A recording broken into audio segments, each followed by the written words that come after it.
why do we really have back pain, right? What's the big secret? Everybody's looking for the big secret. What's the big fix?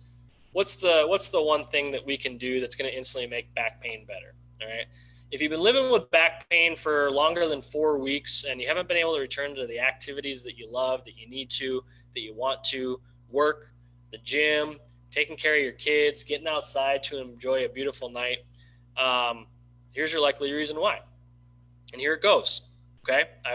I'm building up the anticipation. I wish I could wow you something that's way, way, way sexy or advanced, or just sounds like I'm this big genius and I have all the answers. But alas, after treating back pain for 10 years, after reading the research, there's no perfect answer, by the way. I don't claim this to be perfect, but there is a best case scenario for everything. And here's why, right? Here's why we really have back pain. Your back does not have the capacity to handle what you're asking it to do. I'm going to say that again, and I'm going to pause on this because I promise you it is almost this simple.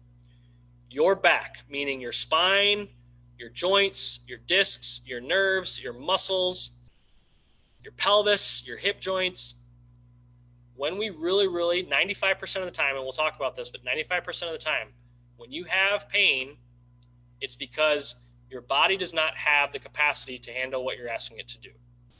Therefore, it does what the body is beautiful at doing. It's a awesome system, the human body, because it talks back and it tries to give us signs that something's not right.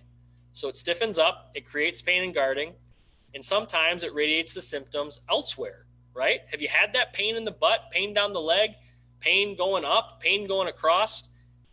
It's just like a heart attack, okay? It's different muscle, but your heart, when it really is having dysfunction, it tries to give you warning signs and signals that something's not so right. So it radiates symptoms up in your jaw, it radiates symptoms down the arm. You get nauseous, you get the sweats. It's not skeletal muscle, but it's still muscle. And that's the same thing, is it's creating these symptoms, these alarm systems to let you know something's not right. Now, I'm begging people, I know you want it to be something way more specific. I know you want it to be, well, I got that bulging disc and that's why I have pain. I got that pinched nerve and that's why I have pain. I got something that's out of alignment and I got to be popped back into place, right? I wish it was that, because it would be way, way more simple and we'd have way, way more success when we treat these things. But that really is only the case. Disc, true pain from disc pain, from pinched nerves, from some of these things that are really, really specific. And I'm not spitballing here, right? There's solid research that says 90% of the time, these are not the things. 90% of the time, your back pain is coming from something non-specific, something mechanical, something meaning that your tissues and the areas in the back and the spine just can't handle what you're asking them to do. And so they talk back.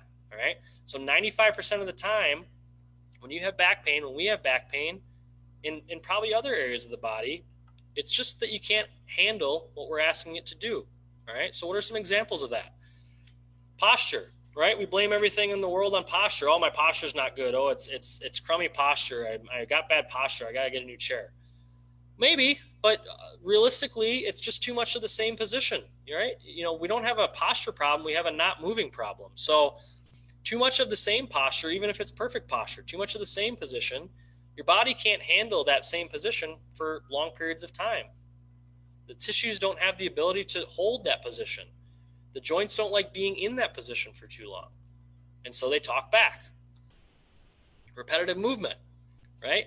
Your body is having to do work and produce force time after time after time. And if it doesn't have the ability to do that, it doesn't have the strength, it doesn't have the endurance, it doesn't have the efficiency, your back starts waving the white flag saying, we can't do this.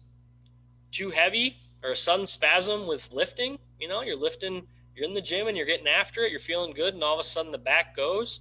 You're on the golf course, you take a swing, all of a sudden the back goes. You're lifting your kid into the car seat, all of a sudden the back goes. You want to say it's a disc or something went, bad, and 5-10% of the time maybe, but realistically, your body and those tissues just didn't have the ability to produce the force, and the movement wasn't efficient. And so your body said, nope, we waved the white flag. This isn't good. You got to do something about this. Okay. How about this one? Waking up with a stiff back. Your back at night, sometimes, if you have pain at night, which a lot of people do, this doesn't apply, but some people feel really good laying down, finally not loading the back, finally can take some stress off. And then you get up in the morning and you're stiff as all get out again. All right. It's just your back saying it was great. It was great getting some rest. It was great getting some time off. And now you're asking us to move again, and we really don't want to. We're saying no, thank you. All right. All these things are capacity.